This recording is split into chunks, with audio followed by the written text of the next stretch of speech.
ಎಲ್ರಿಗೂ ನಮಸ್ಕಾರ. So staff selection ಕಮಿಷನ್ನಿಂದ ಕಾನ್ಸ್ಟೇಬಲ್ ಪೊಸಿಷನ್ಗೆ ಇನ್ವೈಟ್ ಮಾಡಿರೋದು ಅಪ್ಲಿಕೇಶನ್ ನಿಮ್ಗೆ ಗೊತ್ತಿದೆ. ಆಲ್ಮೋಸ್ಟ್ 20 ಡೇಸ್ ಆಗಿದೆ. ಸೊ ಇನ್ನೂ ಬಹಳಷ್ಟು ಜನಕ್ಕೆ ಅವೇರ್ನೆಸ್ ಇಲ್ಲ. ಸೊ ಇನ್ನು 6 ಡೇಸಲ್ಲಿ ನೀವು ಇದನ್ನು ಅಪ್ಲೈ ಮಾಡ್ಕೊಳ್ಳಿ. ಓಕೆ, ಸೊ ಅದ್ರ ಬಗ್ಗೆ ಕ್ವಿಕ್ ಆಗಿ ನಾನು ನಿಮಗೆ ಇನ್ಫಾರ್ಮೇಷನ್ ಏನು ಅಂದರೆ ಹೇಗೆ ಅಪ್ಲೈ ಮಾಡೋದು, ಏನು ಲೈಕ್ ಏನು ಕ್ರೈಟೀರಿಯಾ ಇದೆ ಅದನ್ನು ತಿಳಿಸ್ಕೊಡೋ ಪ್ರಯತ್ನ ನಾನು ಮಾಡ್ತೀನಿ. ಸೊ ನಿಮಗೆ ಖುಷಿ ವಿಚಾರ ಏನಪ್ಪ ಅಂದರೆ ಸುಮಾರು 25,000 ಪೋಸ್ಟ್ಗಳಿದ್ದಾವೆ ಇದರಲ್ಲಿ. ಸೊ ಹಾಗಾಗಿ ನಿಮಗೆ ಅವಕಾಶ ತುಂಬ ಚೆನ್ನಾಗಿದೆ. ಇನ್ನೂ ನಂಬರ್ ಆಫ್ ಪೋಸ್ಟ್ ಜಾಸ್ತಿ ಆಗ್ಬೋದು ಅಂತ ಕೂಡ ಸುದ್ದಿ ಇದೆ. ಬಟ್ 25,000 ಪೋಸ್ಟ್ಗಳು ಖಂಡಿತವಾಗ್ಲೂ ಕಮ್ಮಿ ಅಲ್ಲ. ಸೊ ಈ website like resultbharat.com right. So ಇದರಲ್ಲಿ ಹೋಗ್ಬಿಟ್ಟು ನೀವು ಅಪ್ಲೈ ಮಾಡಬೇಕಾಗತ್ತೆ. ಸೊ ಇದ್ರದ್ದು ಡೀಟೇಲ್ಸ್ ನೋಡೋಣ, ನೋಟಿಫಿಕೇಶನ್ ಡೀಟೇಲ್ಸು. ಓಕೆ,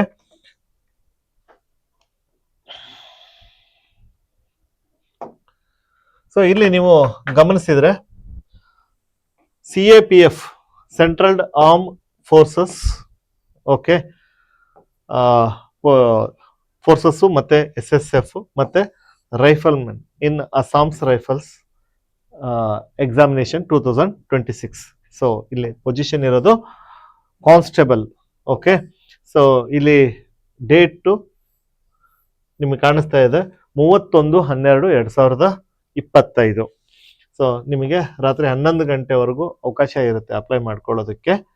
ಆಮೇಲೆ ಫೀ ಪೇಮೆಂಟ್ಗೆ ನೆಕ್ಸ್ಟ್ ಡೇ ಕೂಡ ಅವಕಾಶ ಇರುತ್ತೆ, ಅಂದರೆ 1ನೇ ತಾರೀಕುವರೆಗೂ ಅವಕಾಶ ಇರುತ್ತೆ. ಸೇಮ್ ಡೇ ನೀವು ಮಾಡ್ಕೋಬೋದು.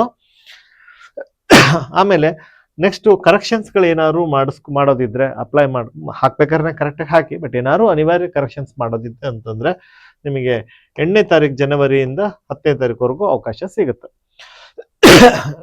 ಈ ಎಕ್ಸಾಮ್ ಯಾವಾಗ ನಡಿಬಹುದು? ಇದು ಫೆಬ್ರವರಿಯಿಂದ ಏಪ್ರಿಲ್ ಒಳಗಡೆ ಯಾವಾಗ ಬೇಕಾದ್ರೂ ನಡಿಬಹುದು. ಸೊ ನೀವು ಅದಕ್ಕೆ ರೆಡಿಯಾಗಿರಿ. ಇದು ಕಂಪ್ಯೂಟರ್ ಬೇಸ್ಡ್ ಎಕ್ಸಾಮಿನೇಷನ್ ಇರುತ್ತೆ. ಸೊ ಸಿಲೆಬಸ್ ಏನು ಎತ್ತ ಎಲ್ಲ ನೋಡೋಣ. ಇನ್ನು ನೀವಿಲ್ಲಿ ಎಲ್ಲಿ ಈ ಪೊಸಿಷನ್ನು ಫಿಲ್ ಮಾಡ್ಕೊಳ್ತಾರೆ ಅನ್ನೋ ವಿಚಾರಕ್ಕೆ ಬಂದಾಗ, ಸೊ ಇಲ್ಲಿ ನೀವು ಗಮನಿಸ್ಬೋದು CRPF ಇರ್ಬೋದು, BSF ಇರ್ಬೋದು, ITBP ಇರ್ಬೋದು, SSB ಇರ್ಬೋದು, SSF ಇರ್ಬೋದು, ರೈಫಲ್ಮೆನ್ ಇರ್ಬೋದು, ರೈಟ್, ಅಸ್ಸಾಂ ರೈಫಲ್ಸ್ ಒಳಗಡೆ ಅದು ಪೊಸಿಷನ್ನು. ಸೊ ಹೀಗೆ ಈ ಎಲ್ಲ ಒಂದು ಏಜೆನ್ಸಿಗಳಲ್ಲಿ ಸೊ ಈ ಪೊಸಿಷನ್ನ ಕಾನ್ಸ್ಟೇಬಲ್ ಪೋಸ್ಟ್ನ ತುಂಬಿಕೊಳ್ತಾರೆ. ಇನ್ನು ಗಮನಿಸ್ಬೇಕು ನೀವು ಇಲ್ಲಿ ಕನ್ನಡ ಕೂಡ one of the medium. So ನೀವು ಕನ್ನಡದಲ್ಲೂ ಕೂಡ ಎಕ್ಸಾಮ್ನ ಬರಿಬೋದು along with English. So 13 regional language Kannada ಕೂಡ ಇದೆ. ಸೊ ಹಾಗಾಗಿ ಬಹಳಷ್ಟು ಜನ ಕನ್ನಡಿಗರಿಗೆ ಈ ವಿಚಾರ ಗೊತ್ತಿರೋದಿಲ್ಲ. ಸೊ ಹಾಗಾಗಿ ಮತ್ತೊಮ್ಮೆ ನಾನು ಹೇಳ್ತಾ ಇದ್ದೀನಿ, ಜಾಸ್ತಿ ಜನ ಅಪ್ಲೈ ಮಾಡ್ಕೊಳ್ಳಿ. ಇನ್ನು ಇದಕ್ಕೆ ಫಿಸಿಕಲ್ ಟೆಸ್ಟ್ ಕೂಡ ಇರುತ್ತೆ ಅಲಾಂಗ್ ವಿತ್ ನಿಮ್ಮ return examination, means OMR based examination ಜೊತೆಗೆ ಏನು ಕಂಪ್ಯೂಟರ್ ಬೇಸ್ಡ್ ಎಕ್ಸಾಮಿನೇಷನ್ ನಡೆಯುತ್ತೆ, ಫಿಸಿಕಲ್ ಎಕ್ಸಾಮಿನೇಷನ್ ಆಮೇಲೆ ಮೆಡಿಕಲ್ ಎಕ್ಸಾಮಿನೇಷನ್ ಎರಡೂ ಕೂಡ ಇರುತ್ತೆ. ಇನ್ನು ನೀವು ಇಲ್ಲಿ ಗಮನಿಸ್ಬೋದು ಎಲ್ಲೆಲ್ಲಿ ಎಷ್ಟೆಷ್ಟು ಪೊಸಿಷನ್ಸು ಓಪನ್ ಇದೆ ಅಂತ. ಉದಾಹರಣೆಗೆ BSF ಅಲ್ಲಿ 600+ ಇದ್ರೆ 14,000 ಪೋಸ್ಟು CISF ಅಲ್ಲೇ ಇದೆ. ಓವರಾಲ್ ನೀವು ಗಮನಿಸಿದ್ರೆ ಇಲ್ಲಿ 25,487 25,000 ಪೊಸಿಷನ್ಸು ಓಪನ್ ಇದೆ. ಇನ್ನು ನೀವು ಕೆಟಗರಿ ವೈಸ್ ಗಮನಿಸ್ಕೊಳ್ಬಹುದು, ಮೇಲು ವರ್ಸಸ್ಸು ಫಿಮೇಲು, ಆಮೇಲೆ SC ST OBC ಮತ್ತು ಎಕನಾಮಿಕಲಿ ವೀಕರ್ ಸೆಕ್ಷನ್ನು ಮತ್ತು ಅನ್ರಿಸರ್ವ್ಡ್. ಸೊ ನಿಮಗೆ ಎಷ್ಟು ಪೊಸಿಷನ್ಸ್ಗಳು ಇಲ್ಲಿ ಸಿಗ್ತವೆ. ಎನಿವೆ ನೀವು ವರಿ ಮಾಡ್ಕೋಬೇಕಾಗಿರೋದು ನಿಮಗೆ ಬೇಕಾಗಿರೋದು ಒಂದು ಪೋಸ್ಟ್ ಅನ್ನೋದನ್ನ ಅಷ್ಟೇ ಹೊರತು ಬೇರೆ ಇನ್ಯಾವುದು ಅಲ್ಲ. ಆಯಿತು. ಇನ್ನು ಸೊ ಏಜ್ ಲಿಮಿಟ್ ನಿಮಗೆ ಕನ್ಸರ್ನ್ ಇರುತ್ತೆ. ಏಜ್ ಲಿಮಿಟ್ನ ಅವರು ಜನವರಿ 1, ಓಕೆ, ಸೊ ಜನವರಿ 1ಗೆ ಕನ್ಸಿಡರ್ ಮಾಡ್ತಾರೆ. ಅದ್ರ ಬೇಸ್ ಮೇಲೆ ನಿಮಗೆ 18 to 23 ಇಯರ್ಸ್ 18 to 23 ಇಯರ್ಸ್ ಒಳಗಡೆ ಎಲಿಜಿಬಲ್ ಇರೋಂಥವ್ರು ನೀವು ಅಪ್ಲೈ ಮಾಡ್ಕೋಬಹುದು. ಅರ್ಥ ಆಗ್ತಿದೆಯಲ್ಲ? ಅಂದರೆ ನಿಮ್ಮ ಡೇಟ್ ಆಫ್ ಬರ್ತು ತುಂಬ ಸಿಂಪಲ್ ಆಗಿ ಹೇಳೋದಾದರೆ, ಸೊ 2003, ಓಕೆ, ಜನವರಿ 2, ಓಕೆ, Jan 2, 2003 ನಂತರ ಹುಟ್ಟಿರಬೇಕು. ನೆಕ್ಸ್ಟು 2008 ಜನವರಿ 1 ಒಳಗಡೆ ಹುಟ್ಟಿರಬೇಕು. ಸೊ ಅದಿದ್ರೆ ನೀವು ಅಪ್ಲೈ ಮಾಡೋಕ್ಕೆ ಅರ್ಹರು. ಇಷ್ಟನ್ನು ನೋಡಿಕೊಂಡ್ರೆ ಸಾಕು. ಇನ್ನು ಅಕಾರ್ಡಿಂಗ್ಲಿ ಇದು ಅನ್ರಿಸರ್ವ್ಡ್ ಕ್ಯಾಟಗರಿ ಅವ್ರಿಗೆ ಆಯ್ತು. SC ST ಕ್ಯಾಟಗರಿ ಅವ್ರಿಗೆ 5 ವರ್ಷ ರಿಲ್ಯಾಕ್ಸೇಷನ್ ಸಿಗುತ್ತೆ. ಅಂದ್ರೆ ಅದರ ಬೇಸ್ ಮೇಲೆ ನೀವು ಕ್ಯಾಲ್ಕುಲೇಟ್ ಮಾಡ್ಕೋಬಹುದು. ಇಲ್ಲಿಂದ 5 years ಹಿಂದ್ಗಡೆಗೆ. OBCಗೆ 3 years ಏಜ್ ರಿಲ್ಯಾಕ್ಸೇಷನ್, ಹಾಗೆ ಎಕ್ಸ್ ಸರ್ವಿಸ್ ಮೆನ್ಗೆ 3 years. Okay, 3 years after deduction of the military service rendered from the actual age as on the date of recording. So ಅದೇ ತರ ಬೇರೆ ಬೇರೆ ಕ್ಯಾಟಗರಿಗಳಿದೆ, ನಿಮಗೆ ಯಾವ್ದು ಅಪ್ಲೈ ಆಗುತ್ತೆ ಸೊ ಅದನ್ನ ನೀವು ಗಮನದಲ್ಲಿಟ್ಕೊಂಡು ಅಪ್ಲೈ ಮಾಡಬಹುದು.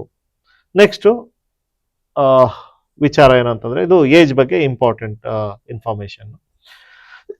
ಇನ್ನು ಉಳಿದ ಡೀಟೇಲ್ಸ್ಗಳನ್ನ ನೀವು ನೋಟಿಫಿಕೇಶನ್ ನಲ್ಲಿ ನೋಡ್ಕೋಬಹುದು. ನಿಮ್ಮ ಅಥವಾ ಡೌಟ್ಗಳಿತ್ತು ಅಂದ್ರೆ ನೀವು ಎನಿ ಟೈಮ್ ಟಾಪರ್ ಐಎಸ್ಗೆ ಕಾಲ್ ಮಾಡ್ಬೋದು. ಸೊ ನಿಮಗೆ ಟಾಪರ್ ಐಎಸ್ ನಂಬರ್ ಡಿಸ್ಪ್ಲೇ ಆಗ್ತಾ ಇರುತ್ತೆ. ನೆಕ್ಸ್ಟು ಇಲ್ಲಿ ಯಾವ ರೀತಿ ಸರ್ಟಿಫಿಕೇಟ್ ತಗೋಬೇಕು ಆ ಎಲ್ಲ ಇನ್ಫಾರ್ಮೇಶನ್ ಕೂಡ ಇರುತ್ತೆ. ಸೊ ಅದರ ಗಮನದಲ್ಲಿ ಇಟ್ಕೊಳ್ಳಿ. ಎರಡನೇದು ನಿಮಗೆ ಬೇಕಾಗೋದೇನಪ್ಪಾ ಅಂತಂದ್ರೆ ಎಜುಕೇಶನಲ್ ಕ್ವಾಲಿಫಿಕೇಶನ್. ಯಾರು ಇದಕ್ಕೆ ಅಪ್ಲೈ ಮಾಡ್ಬೋದು? ಸೊ ಯಾರು ಮೆಟ್ರಿಕ್ಯುಲೇಷನ್ ಅಥವಾ 10th ಸ್ಟ್ಯಾಂಡರ್ಡ್ ಪಾಸ್ ಮಾಡಿದ್ದೀರಾ ಅವರು apply. So on or before the cut off date, ಅಂದ್ರೆ ಸೊ January 1st ಒಳಗಡೆಗೆ ನಿಮ್ಮ 10th ಸ್ಟ್ಯಾಂಡರ್ಡ್ ಎಕ್ಸಾಮು ನೀವು ಮುಗಿಸಿರ್ಬೇಕು. ಓಕೆ, ಇನ್ನ ಈ NCC ಕ್ಯಾಂಡಿಡೇಟ್ಸ್ಗೆ ಒಂದು ಮಾರ್ಕ್ಸ್ ಅಲ್ಲಿ ಒಂದು ಇನ್ಸೆಂಟಿವ್ ಸಿಗುತ್ತೆ, ಬೋನಸ್ ಮಾರ್ಕ್ಸ್ ಅಂತ ಸಿಗುತ್ತೆ. ಸೊ ಉದಾಹರಣೆಗೆ ನೀವು NCC C certificate, B certificate, A certificate. So C ಮಾಡಿದವ್ರಿಗೆ ಮ್ಯಾಕ್ಸಿಮಮ್ ಒಂದು 5 marks ಅಂದರೆ 5%, 100ಗಾದರೆ 5% ಆಫ್ ಮಾರ್ಕ್ಸು ಬೆನಿಫಿಟ್ ಸಿಗುತ್ತೆ, ಎಕ್ಸ್ಟ್ರಾ ಸಿಗುತ್ತೆ. B ಸರ್ಟಿಫಿಕೇಟ್ ಆದರೆ 3%, A ಸರ್ಟಿಫಿಕೇಟ್ ಆದರೆ 2%. ಸೊ ನಿಮ್ಮ ಸರ್ಟಿಫಿಕೇಟ್ ಇದ್ರೆ ಅದನ್ನ ಯೂಸ್ ಮಾಡೋದನ್ನ ಮರಿಬೇಡಿ. So next how to apply. Anyway ಈ ವೆಬ್ಸೈಟ್ ಡೀಟೇಲ್ಸ್ಗಳೆಲ್ಲ ಇದರಲ್ಲಿ ಇದೆ. ಸೊ ssc.gov.in ಮತ್ತು ssc.nic.in ಒಳಗೆ ಹೋಗಿ ನೀವು ಅಪ್ಲೈ ಮಾಡ್ಬೋದು. ಸೊ ಅದ್ರ ಬಗ್ಗೆ ಏನಾದ್ರು ಮಾಹಿತಿ ಬೇಕಿದ್ರೆ ಸೊ ಅದನ್ನ ನೀವು ಟಾಪರ್ ಐಸಿ ಕೇಳಿ, ಅಥವಾ ಅದ್ರ ಬಗ್ಗೆ ಒಂದು ಸಪ್ರೇಟ್ ವಿಡಿಯೋ ಮಾಡ್ಕೊಡೋಣ. ಇನ್ನ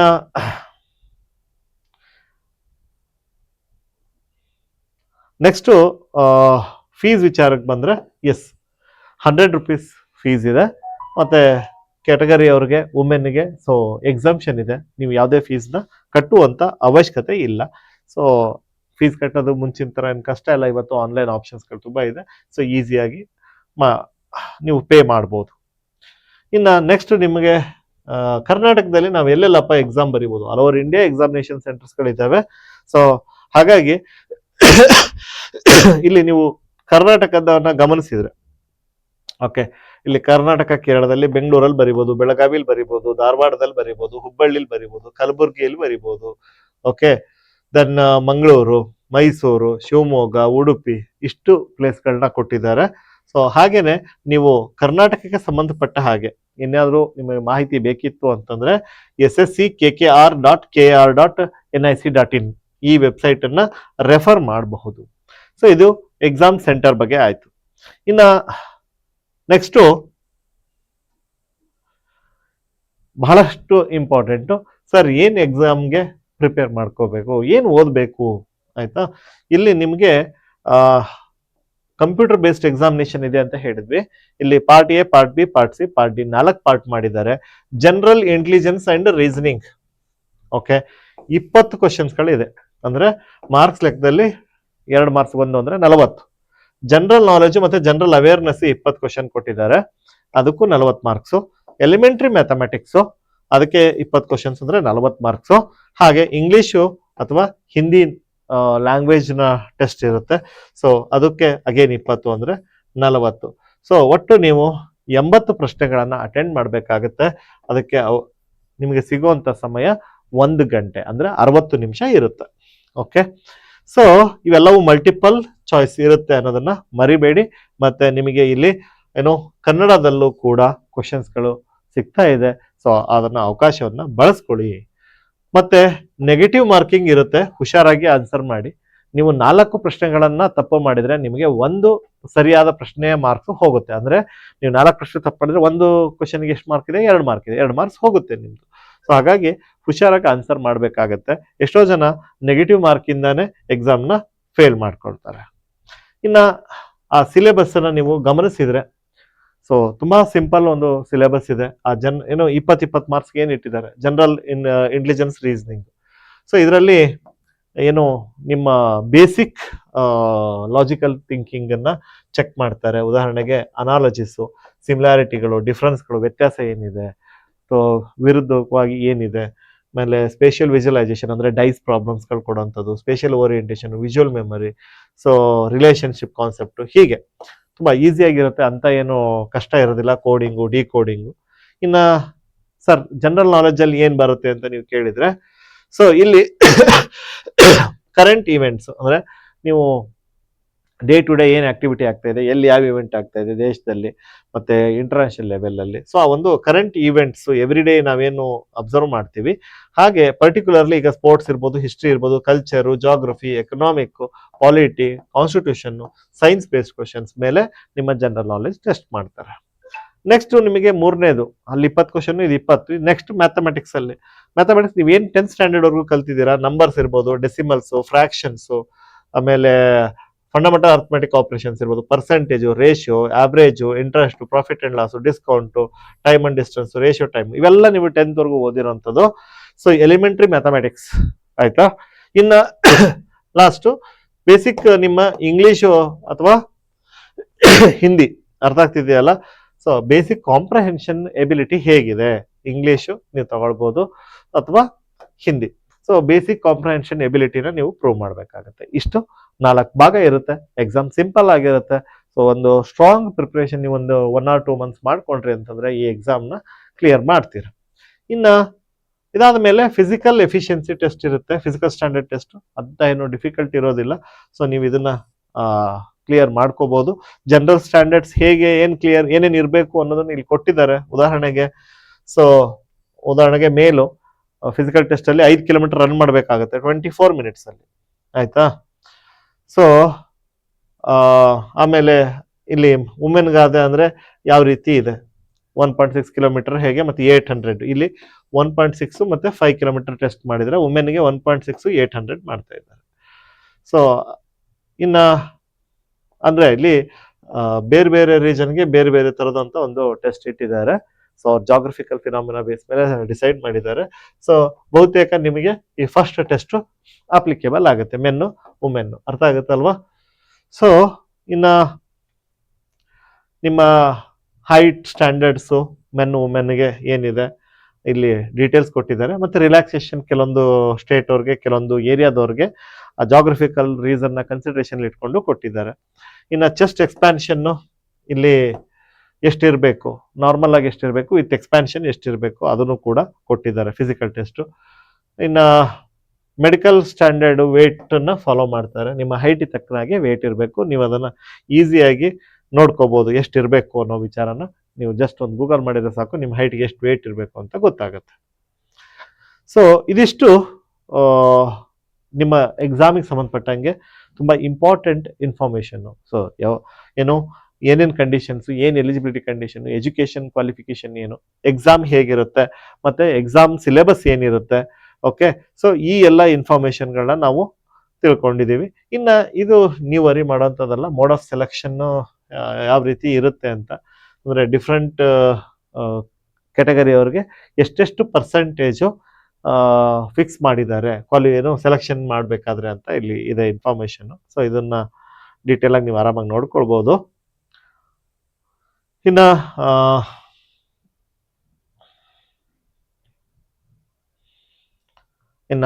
ಟೈ ಆದಾಗ, ಸೇಮ್ ಮಾರ್ಕ್ಸ್ ಬಂದಾಗ ಹೆಂಗೆ ರಿಸಾಲ್ವ್ ಮಾಡ್ತಾರೆ ಅದ್ರ ಬಗ್ಗೆ ನೀವು ವರಿ ಮಾಡ್ಕೋಬೇಡಿ. ಸೊ ನಿಮ್ಮ ಕೆಲಸ ಏನಿದ್ರು ಓದಿ ಎಕ್ಸಾಮ್ನ ಕ್ಲಿಯರ್ ಮಾಡೋದಷ್ಟೇ. ಓಕೆ, ಸೊ ಹಾಗೆ ಯಾವ ಥರ ಮಾಲ್ ಪ್ರಾಕ್ಟೀಸ್ ಮಾಡಿದರೆ ಏನು ಪನಿಷ್ಮೆಂಟ್ ಇರುತ್ತೆ, ಆ ಎಲ್ಲ ಇನ್ಫಾರ್ಮೇಷನ್ ಇದರಲ್ಲಿದೆ. ಸೊ ಅವುಗಳನ್ನು ನೀವು ನಿಧಾನಕ್ಕೆ ನೋಡ್ಕೊಳ್ಬೋದು. ಬಟ್ ಅದ್ರ ಬಗ್ಗೆ ಫೋಕಸ್ ಮಾಡೋ ಅವಶ್ಯಕತೆ ಇಲ್ಲ, ಯಾಕಂದರೆ ನೀವು ಯಾರು ಆ ಬಗ್ಗೆ ಥಿಂಕ್ ಮಾಡೋರಲ್ಲ ಅಂತ ನಮ್ಗೆ ಗೊತ್ತು. ಸೊ ಎಕ್ಸಾಮ್ನ ಸೀರಿಯಸ್ ಆಗಿ ಓದಿ ಎಕ್ಸಾಮ್ನ ಕ್ಲಿಯರ್ ಮಾಡುವಂತಹ ಒಂದು ಪ್ಲ್ಯಾನನ್ನು ನೀವು ಮಾಡಿ. ಸೊ ಅದಕ್ಕೆ ನಾವು ಜೊತೆಗಿರ್ತೀವಿ. ಟಾಪರ್ ಐಎಸ್ ಕಡೆಯಿಂದ ಏನು ಹೆಲ್ಪ್ ಬೇಕು ವಿ ವಿಲ್ ಡೂ. ಓಕೆನಾ. ಸೊ ಇನ್ನೇನಾದರೂ ಎಕ್ಸ್ಟ್ರಾ ಇನ್ಫಾರ್ಮೇಷನ್ ಬೇಕಾದರೆ ನೀವು ಟಾಪರ್ ಐಎಸ್ಗೆ ಕಾಲ್ ಮಾಡಿ. ಸೊ ನಂಬರ್ನ ಅಲ್ಲಿ ಡಿಸ್ಪ್ಲೇ ಮಾಡಿರ್ತೀವಿ, ಸೊ ನೋಡ್ಕೊಳ್ಳಿ. ಮತ್ತು ಅಪ್ಲಿಕೇಶನ್ ಹಾಕ್ಲಿಕ್ಕೆ ಏನಾದ್ರು ತೊಂದರೆ ಆದರೆ ಅದಕ್ಕೂ ಕೂಡ ಕಾಲ್ ಮಾಡಿ, ಬೇಕಾದ್ರೆ ಅದಕ್ಕೊಂದು ವಿಡಿಯೋ ಮಾಡಿಕೊಡೋಣ. ಸೊ ಆಮೇಲೆ ನಿಮಗೆ ಅನದರ್ ಥಿಂಗ್ ಏನಂತಂದರೆ ಪೇ. ಓಕೆ ಸರ್, ನಮಗೆ ಇದು ಎಷ್ಟು ಮಟ್ಟಿಗೆ ಇದೆ ಅಂದರೆ ಪೇಮೆಂಟ್ ಏನಿದೆ ಅಂದರೆ 21,700 ಹಿಡಿದು ಆಲ್ಮೋಸ್ಟ್ 63,000ವರೆಗೂ ಸೊ ನಿಮ್ಮ ಪೇ ಸ್ಕೇಲ್ ಇದೆ, ವಿಚ್ ಈಸ್ ಏನೋ ಒಂದು ಒಳ್ಳೆಯ standard 7th pay commission base ಮೇಲೆ ಕೊಟ್ಟಿರುವಂಥದ್ದು ಅಂದ್ಕೊಳ್ತೀನಿ. ಸೊ ಆರಾಮಾಗಿ ನೀವು ಅಪ್ಲೈ ಮಾಡ್ಕೋಬಹುದು. ಇನ್ನು ಹೇಗೆ ಅಪ್ಲೈ ಮಾಡಬೇಕು ಏನು ಅನ್ನೋದು ಕೂಡ ಈ PDF ಅಲ್ಲಿ ಎಲ್ಲ ಡೀಟೇಲ್ಸ್ ಇದೆ. ನೀವು ಏನೇನು ಡೌಟ್ ಇದ್ದರೆ ಕ್ಲಿಯರ್ ಮಾಡ್ಕೊಳ್ಳೋಕ್ಕೆ ಹೆಲ್ಪ್ ಆಗುತ್ತೆ. ಓಕೆ, ಸೊ ಇಲ್ಲಿ ಎಲ್ಲ ವಿತ್ ವಿಜುವಲ್ ಇದರಲ್ಲೇ ನಿಮಗೆ ಯಾವ ರೀತಿ ಇರುತ್ತೆ, ಏನೇನು ಕಾಣುತ್ತೆ, ರಿಜಿಸ್ಟ್ರೇಷನ್ 1 ಟೈಮ್ ರಿಜಿಸ್ಟ್ರೇಷನ್ ಹೆಂಗೆ ಮಾಡ್ಕೋಬೇಕು, ಸೊ ಅದಾದಮೇಲೆ ಯಾವ ಥರ ಡೀಟೇಲ್ಸ್ ಫಿಲ್ ಮಾಡಬೇಕು, ಇಲ್ಲಿ ಎಲ್ಲದೂ ಕೂಡ ಈ PDF ನೀವು ಬೇಕಿದ್ರೆ ನೋಡ್ಕೋಬೋದು ಒಂದ್ಸಾರಿ ಯಾವ ರೀತಿ ಇರುತ್ತೆ. ಇದನ್ನೇ ಫಾಲೋ ಮಾಡಿಕೊಂಡು ನಿಮ್ಮ ಇನ್ಫಾರ್ಮೇಷನ್ನ ನೀವು ತುಂಬೋದು. ಓಕೆ, ಸೊ ಇಷ್ಟು ಡೀಟೇಲ್ಸು ಆರಾಮಾಗಿ ಕೂತ್ಕೊಂಡ್ರೆ 1 ಗಂಟೆ ಟೈಮ್ ಸ್ಪೆಂಡ್ ಮಾಡಿದರೆ ನೀವು ಇದನ್ನು ಫಿಲ್ ಆರಾಮ್ಸೆ ಮಾಡ್ಬೋದು ಮತ್ತು ಎಕ್ಸಾಮ್ಗೆ ನೀವು ಬರೆಯೋಕ್ಕೆ ರೆಡಿ ಆಗ್ಬೋದು. Okay, so right. ಸೊ ಯಾರಿಗಾರು ಬೇಕು ಅಂತಿದ್ರೆ ಕಮೆಂಟ್ ಬಾಕ್ಸಲ್ಲಿ ಹಾಕಿ, ಸರ್ ಡೀಟೇಲ್ ಆಗಿ ಒಂದು ವಿಡಿಯೋ ಥರನೇ ಒಂದು ಎಕ್ಸಾಮ್ ಅಪ್ಲಿಕೇಶನ್ ಹಾಕೋದು ಹೆಂಗೆ ಅಂತ ಒಂದು ಪ್ರೊಸೀಜರ್ನ ತೋರಿಸ್ಕೊಡಿ ಅಂತ, ಅದನ್ನು ನಾವು ಮಾಡ್ಕೊಡಕ್ಕೆ ready. So as of now I wish you all the best. So ಬಹಳಷ್ಟು ಜನ ಕನ್ನಡಿಗರು ಈ ಅವಕಾಶನ ಬಳಸ್ಕೊಳ್ಳಿ. ಸೊ ಒಂದು ಒಳ್ಳೆ ಹುದ್ದೆ ಇದೆ, ಅದನ್ನು ನಿಮ್ದಾಗಿಸ್ಕೊಳ್ಳಿ. ಇನ್ನೊಂದು 2-3 ತಿಂಗಳು ಟೈಮ್ ಇದೆ. ಖಂಡಿತವಾಗ್ಲೂ ನೀವು ಆರಾಮಾಗಿ ಪ್ರಿಪ್ರೇಷನ್ ಮಾಡ್ಬೋದು. ಸ್ಟ್ರಾಂಗ್ ಆಗಿ ಪ್ರಿಪೇರ್ ಆಗಿ ಎಕ್ಸಾಮ್ನ ಚೆನ್ನಾಗಿ ಕೊಡಿ. ಓಕೆ, ಸೊ ಯಾರಿಗೆ ಅವಶ್ಯಕತೆ ಇದೆ ಕ್ಲಾಸ್ ರೂಮ್ ಪ್ರೋಗ್ರಾಮ್ದು ಖಂಡಿತವಾಗ್ಲೂ ಇಲ್ಲಿ ಜಾಯ್ನ್ ಆಗ್ಬೋದು. ಸೊ ನಿಮಗೆ ಎಷ್ಟೇ ಅಂದರೆ ವೀಕ್ ಇದ್ದೀವಿ ನಾವು ಅಂದರೂ ಕೂಡ ಪ್ರಾಕ್ಟೀಸ್ನ ನಾವು ಹೆವಿ ಮಾಡಿಸಿ ನಿಮ್ಮನ್ನು ಪಾಸ್ ಆಗಲಿಕ್ಕೆ ನಾವು 100% 200% ನಮ್ಮ ಕಡೆಯಿಂದ ಎಫರ್ಟ್ ಹಾಕ್ತೀವಿ. I wish you all the best. Thank you.